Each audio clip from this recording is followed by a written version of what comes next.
بسم اللہ الرحمن الرحیم۔ السلام علیکم ناظرین و سامعین، آپ سن رہے ہیں وطن کی مٹی گواہ رہنا، جس کے مصنف ہیں محترم طارق اسماعیل ساگر صاحب۔ میں ہوں ڈاکٹر محمد انیب سلیمی۔ تو آئیے ناظرین و سامعین، ہم بڑھتے ہیں اس کہانی کی چوتھی قسط کی جانب۔ ایک روز جب وہ ابھی ایک ایجنٹ کو سرحد عبور کروانے کے بعد بس پر سوار کروا کر واپس ہی ہوا تھا تو اس کی حویلی کے سامنے بی ایس ایف کی 2 جیپیں آ کر رک گئیں۔ مقامی پولیس کا عملہ بھی ان کے ہمراہ تھا۔ ان لوگوں نے بغیر وجہ بتائے اسے گرفتار کر لیا۔ بات اگر مقامی تھانے تک ہی رہتی تو نتھا سنگھ اسے آسانی سے سنبھال لیتا، لیکن اس مرتبہ وہ لوگ اسے سیدھا امرتسر انٹروگیشن سینٹر لے گئے تھے۔ نتھا سنگھ نے کئی تفتیشیں کاٹی تھیں، لیکن اس سینٹر میں 1 ہفتے کے ریمانڈ ہی نے اسے توڑ کر رکھ دیا۔ وہ اپنے صدق پر آخر دم تک قائم رہا، لیکن اس کے case incharge D S P Sharma نے ہارنا سیکھا ہی نہیں تھا۔ ریمانڈ ختم ہونے کے 2 روز پیشتر ہی وہ لوگ اس کی اکلوتی بہن کو لے آئے۔ جب زنجیروں میں بندھے نتھا سنگھ کے سامنے اس کی بہن کو نیم برہنہ حالت میں لایا گیا اور ڈی ایس پی نے ایک قطار میں لگے سٹاف کے مشنڈوں کی طرف اشارہ کر کے اسے سنگین حالت پیش آنے کی وارننگ دی، تو نتھا سنگھ کو یوں لگا جیسے اس کا سارا وجود مٹی ہو کر رہ گیا ہو۔ شرما نے بڑا اوچھا لیکن انتہائی بھرپور وار کیا تھا۔ اس کے پیچھے قطار میں کھڑے سپاہی جس طرح بھوکی اور کھا جانے والی نظروں سے اس کی بہن جیتو کو گھور رہے تھے، وہ منظر نتھا سنگھ جیسے خاندانی بدماش کو پاگل کر دینے کے لیے کافی تھا۔ اس نے 12 روز مسلسل دن رات مار کھائی اور اپنے جرم کا اقرار نہیں کیا تھا، لیکن جیتو کو سامنے دیکھ کر دوسرے ہی منٹ میں وہ پگھل کر رہ گیا۔ شرما، میں ہار گیا، اس نے ٹوٹتی اور ڈوبتی آواز سے ڈی ایس پی کو خطاب کیا۔ اپنے ان بھیڑیوں کو یہاں سے دفع کر دو، جیتو کو چھوڑ دو، میں اقبال جرم کرتا ہوں۔ شرما نے نتھا سنگھ کی ہار پر پرماتما کی طرف سے گفٹ جانتے ہوئے فوراً اپنے ملازموں کو وہاں سے دفع ہو جانے کے لیے کہا اور حوالدار کو حکم دیا وہ نتھا سنگھ کو کھول کر اس کے دفتر میں لے آئیں۔ نتھا سنگھ دفتر میں پہنچا تو جیتو اس کے گلے لگ کر بلک بلک کر رو دی۔ اس روز نتھا سنگھ کو شدت سے احساس ہوا کہ وہ صرف اسمگلر اور بدماش ہی نہیں بلکہ ایک بہن کا بھائی بھی ہے۔ جیتو، کاش تو نے میری ماں کے بطن سے جنم نہ لیا ہوتا، اس نے دل ہی دل میں کہا اور اپنی بہن کو خود سے الگ کر دیا۔ شرما صاحب، پہلے جیتو کو یہاں سے نکالو اور مجھے گیتا پر حلف دو کہ آئندہ کبھی ایسی ذلیل حرکت نہیں کرو گے، اس کے بعد میں اگلی بات کروں گا، اس نے ڈی ایس پی کو مخاطب کیا۔ شرما نے چند لمحے کے لیے گردن جھکا کر کچھ سوچا۔ وہ نتھا سنگھ کی ناراضی کا خطرہ اب مول نہیں لے سکتا تھا۔ اسے اس بات پر فخر تھا کہ جو کام بڑے بڑے جغادری افسر نہ کر سکے وہ کارنامہ اس کے ہاتھوں انجام پا گیا۔ اس نے نتھا سنگھ کو اقبالی کروا کر تمام پرانے افسروں کا ریکارڈ توڑ دیا تھا۔ ٹھیک ہے نتھا سنہا، اس نے نتھا سنگھ کی آنکھوں میں جھانکا۔ انٹروگیشن سینٹر کے باہر والے مندر سے اس نے مقدس گیتا منگوائی اور اس پر ہاتھ رکھ کر حلف دیا اگر نتھا سنگھ ان لوگوں کی مرضی کے مطابق کام کرتا رہا تو وہ کبھی جیتو پر دوبارہ ہاتھ نہیں ڈالیں گے۔ جیتو کو نتھا سنگھ کے سامنے اس کے ماموں کے ساتھ وہاں سے رخصت کر دیا گیا۔ اس کے ماموں کو بھی وہ لوگ جیتو کے ساتھ ہی باندھ لائے تھے۔ نتھا سنگھ کے لیے وہیں سگریٹ اور شراب منگوا لی گئی اور وہ طوطے کی طرح بولنے لگا۔ تیسرے ہی روز اس نے ایک پاک سپاہی کو جس نے اپنا مشن مکمل ہونے پر اس کے ساتھ پار جانا تھا بھارتی سیکیورٹی کے ہاتھوں گرفتار کروا دیا۔ یہ کام اتنی چالاکی اور ہوشیاری سے کیا گیا کہ اس پر کسی کو پاکستان میں شک ہی نہ ہو سکا۔ نتھا سنگھ کی ڈور اب بھارتی آرمی انٹیلیجنس کے ایک میجر کے ہاتھوں میں تھما دی گئی تھی، جس کی ہدایت پر وہ پاکستانی انٹیلیجنس کے لیے بظاہر اتنی ہی مستعدی اور جی جان سے کام کرتا جس طرح وہ اب تک کے خدمات انجام دیتا آیا تھا۔ اس دوران بڑی ہوشیاری سے اس نے ایک اور شکار ان لوگوں کے ہاتھوں پکڑوا دیا تھا۔ وہ اس طرح دوہرا فائدہ حاصل کر رہا تھا۔ پاکستان کی طرف سے تو اسے اطمینان تھا ہی، اب اپنی طرف سے بھی کوئی اس کا کچھ نہیں بگاڑ سکتا تھا۔ اس علاقے میں 2 ایجنٹوں کی گرفتاری کی وجہ سے اس لانچنگ پیڈ سے ایجنٹوں کو پار کروانے والے دوسرے گائیڈز کی طرح وہ بھی پاکستانی انٹیلیجنس کی لسٹ میں زیر نگرانی آ گیا تھا۔ لیکن اس کے نئے استاد بڑے کائیاں تھے، انہوں نے نتھا سنگھ کو پاکستانی انٹیلیجنس کی نظروں میں کبھی مشکوک نہ ٹھہرنے دیا۔ اومکار پوری اس کا تیسرا شکار ہوتا، لیکن وہ خود اس کا شکار ہو چکا تھا۔ اس مرتبہ پاکستانی انٹیلیجنس نے بطور احتیاط اسے پہلی پکٹوں سے ہٹ کر نئی پکٹ سے کراس کروایا تھا۔ یہی وجہ تھی کہ نتھا سنگھ کو وہاں اپنی شناخت کروانے کے بعد ہی مدد میسر آئی تھی۔ جس پکٹ پر وہ اطلاع لے کر پہنچا تھا وہاں دیوالی کا تہوار اپنے پورے جوبن پر تھا۔ نزدیک دیہات سے پکٹ والے لڑکیاں اور شراب لے آئے تھے۔ آج کی رات انہیں کوئی پوچھنے والا نہیں تھا۔ وہ لوگ شراب کے نشے میں دھت باری باری شباب کی رنگینیوں سے دل بہلا رہے تھے۔ جب نتھا سنگھ کباب میں ہڈی بن کر وہاں پہنچ گیا، پہلے تو انہوں نے اسے خوب گالیوں سے نوازا اور اسے باندھنے پر تل گئے، لیکن جب نتھا سنگھ نے انہیں کمپنی ہیڈ کوارٹر سے رابطہ کرنے اور اس علاقے میں سرگرم عمل آرمی انٹیلیجنس یونٹ کے میجر گپتا کا حوالہ دیا تو ان کے ہوش ٹھکانے آئے۔ پکٹ پر موجود فیلڈ ٹیلی فون کے ذریعے اس کی بات میجر گپتا سے کروائی گئی، جس نے نتھا سنگھ کو دیوالی کا تحفہ اومکار پوری کی شکل میں پیش کرنے پر اس کا پیشگی شکریہ ادا کیا۔ اس نے پوسٹ انچارج کو فون پر اپنی شناخت کروانے کا حکم دیا تھا کہ اگر ان لوگوں نے کوئی کوتاہی کی تو وہ ان سب کو معطل کر کے کوارٹر گارڈ لگوا دے گا۔ پکٹ انچارج کا دل پکٹ پر بنے واحد کمرے سے، جہاں جشن دیوالی اپنے نقطہ انتہا کو چھو رہا تھا، باہر آنے کو بالکل نہیں چاہتا تھا۔ جس نائکا کے ذریعے انہوں نے لڑکیاں منگوائی تھیں، اس نے بھی پورا حق نمک ادا کیا تھا۔ وہ خود کو راجہ اندر سمجھتا ہوا شباب کی رنگینیوں سے لطف اندوز ہو رہا تھا جب اس کا حوالدار ہانپتا ہوا بغیر کسی جھجک کے اسی حجلائے عروسی میں گھس آیا۔ سر ادھر فون پر کوئی میجر گپتا ہوئے۔ میجر گپتا کا نام ہی اس کے ہوش ٹھکانے میں لانے کے لیے کافی تھا۔ وہ جھٹکے سے اٹھا۔ یس سر، اس نے بمشکل اپنی آواز پر قابو پا کر کہا۔ کہاں مرے ہوئے تھے؟ میجر گپتا دھاڑا۔ سر، پیٹرول بھیج رہا تھا۔ اس کی زبان لڑکھڑائی۔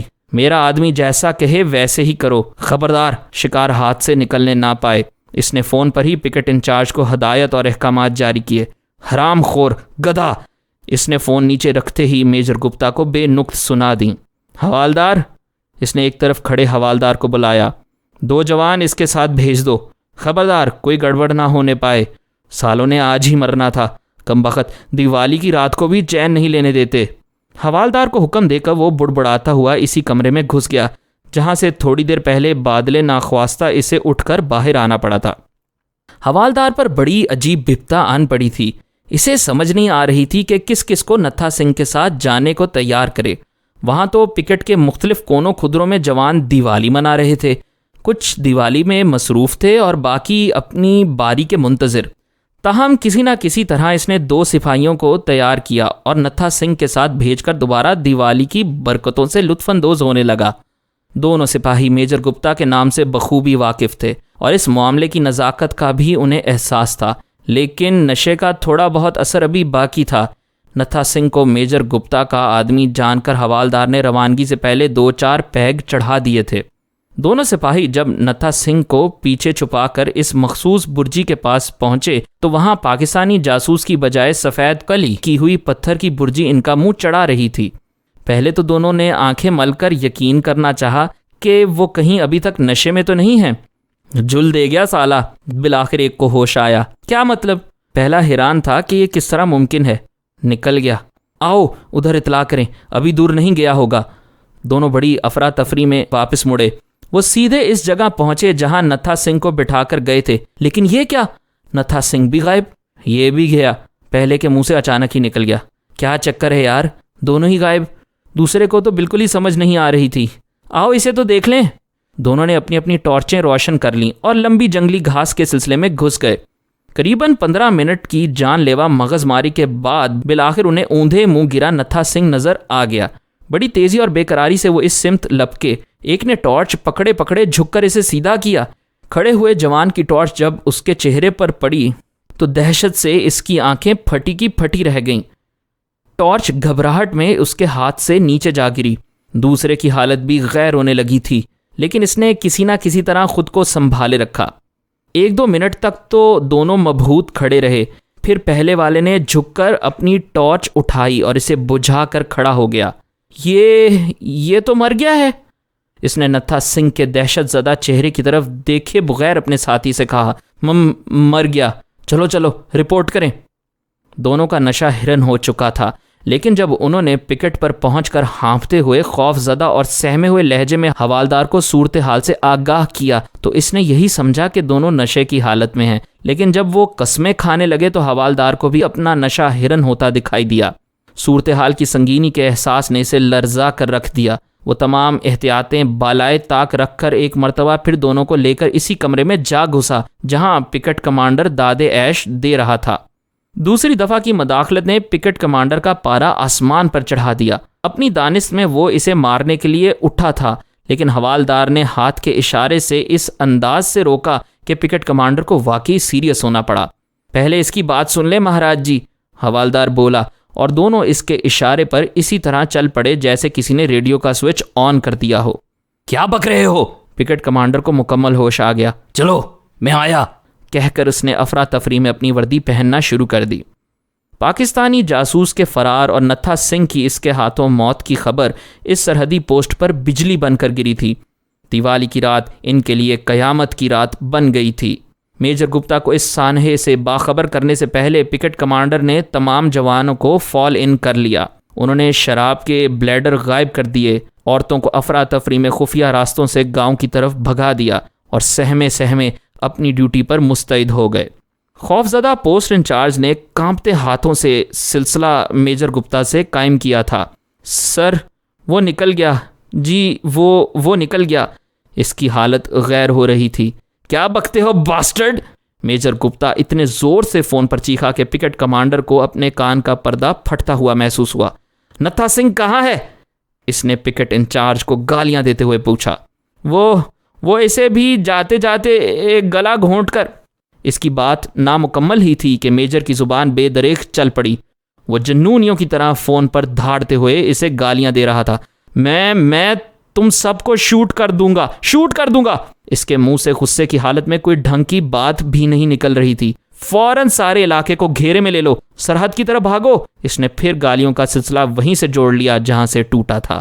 فون کریڈل پر رکھ کر اس نے کمپنی ہیڈ کوارٹر سے لائن ملائی اور ڈیوٹی پر موجود کمپنی کمانڈر کو، جس کی آواز شراب کے نشے سے بوجھل ہو رہی تھی، حکم دیا کہ ریزرو میں موجود تمام جوانوں کو سرحد کی طرف بھیج کر ناکہ بندی کرے۔ یہ بات تو اس کے وہم و گمان میں بھی نہیں آ سکتی تھی کہ اتنے زبردست دلیرانہ اقدام کے بعد بھی یہ پاکستانی ایجنٹ بجائے واپس بھاگنے کے بھارت ہی میں موجود رہے گا۔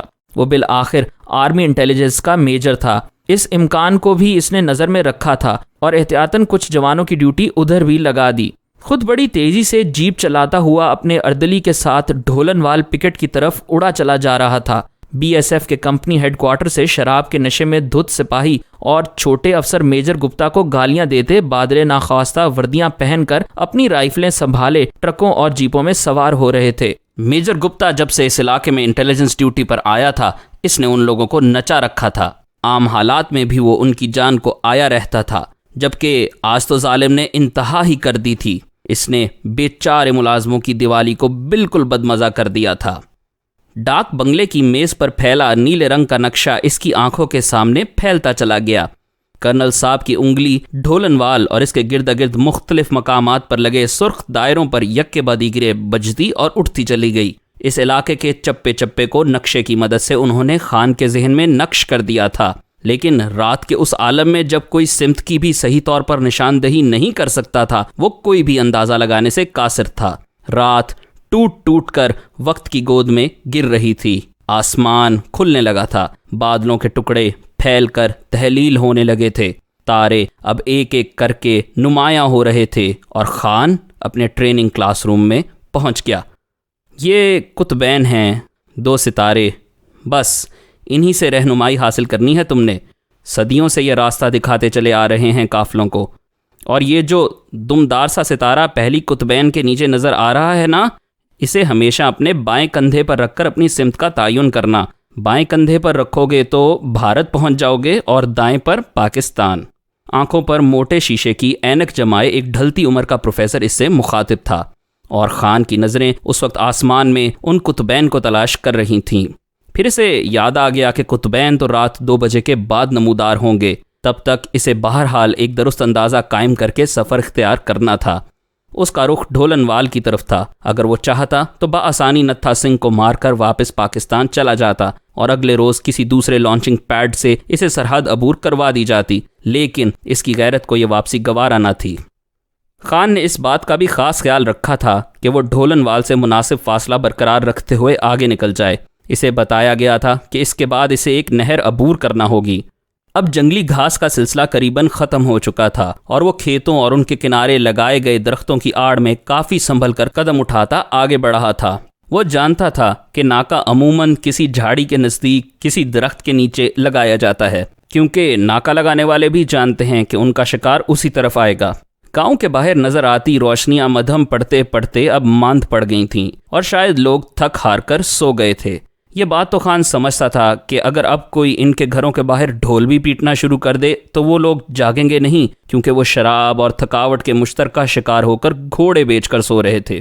اپنی جیب سے گھڑی نکال کر اس نے وقت دیکھا کہ 12:30 بج رہے تھے۔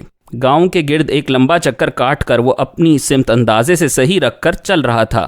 آباد علاقہ اب پیچھے رہ گیا تھا، اس لیے خان نے اپنی رفتار بھی بڑھا دی تھی۔ اس کی آنکھیں مکمل ہوشیاری کے ساتھ اندھیرے کے آر پار جھانک رہی تھیں۔ ابھی وہ گاؤں سے بمشکل 2-3 فرلانگ ہی دور نکلا تھا کہ اچانک ایک کوندا اس سے 20-25 گز دور لپکا۔ اس کے ساتھ ہی اس کے دائیں ہاتھ 40-50 گز دور ویسا ہی کوندا لپکا۔ ملاپ! اس کے ذہن نے سرگوشی کی۔ رات کو گشتی پارٹیاں اس طرح ایک دوسرے کو سگنل دے کر آپس میں ملاپ کرتی ہیں، کون ہو سکتے ہیں؟ سوچتا ہوا وہ فوراً اپنی جگہ بیٹھ گیا اور اکڑوں انداز میں اس جھاڑی کی طرف سرکنے لگا جہاں اس کے چھپنے کے امکانات تھے۔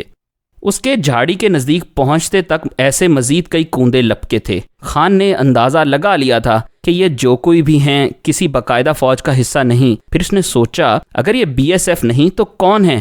اتنے اناڑی مقامی ہوم گارڈز ہی ہو سکتے ہیں۔ اس کے ذہن نے فیصلہ کیا۔ اس کے اندیا کی تصدیق چند منٹ بعد ہی ہو گئی جب اس سے محض 8-10 گز دور 3-4 ہوم گارڈز اکٹھے ہو کر اونچی اونچی آواز میں بولنے لگے۔ وہ سب پیے ہوئے دکھائی دیتے تھے اور ہر بات پر کہا بھی ضرور لگاتے تھے۔ انہی کی زبانی خان کو یہ علم بھی ہو گیا تھا کہ ایک پاکستانی خطرناک جاسوس بھی اسی علاقے میں گھوم رہا ہے۔ ان گارڈز کا تعلق نزدیکی دیہات سے تھا اور قریباً 1 گھنٹہ پہلے ان کے سرپنچ کو پکی ملٹری آرمی والوں نے جگا کر یہ اطلاع دی تھی اور کہا تھا کہ وہ گاؤں میں موجود ہوم گارڈز کو اس طرح پہرا دینے کے لیے پھیلا دیں۔ مزید اقساط سننے کے لیے ہمارے چینل کو سبسکرائب کیجیے اور بیل آئیکن پر کلک کریں تاکہ آپ کو ہمارے نئے اپلوڈز کے متعلق نوٹیفیکیشنز ملتی رہیں۔ ہماری ویڈیوز کو لائک اور شیئر کریں اور کمنٹ سیکشن میں ہمیں اپنی رائے سے آگاہ کرتے رہیں۔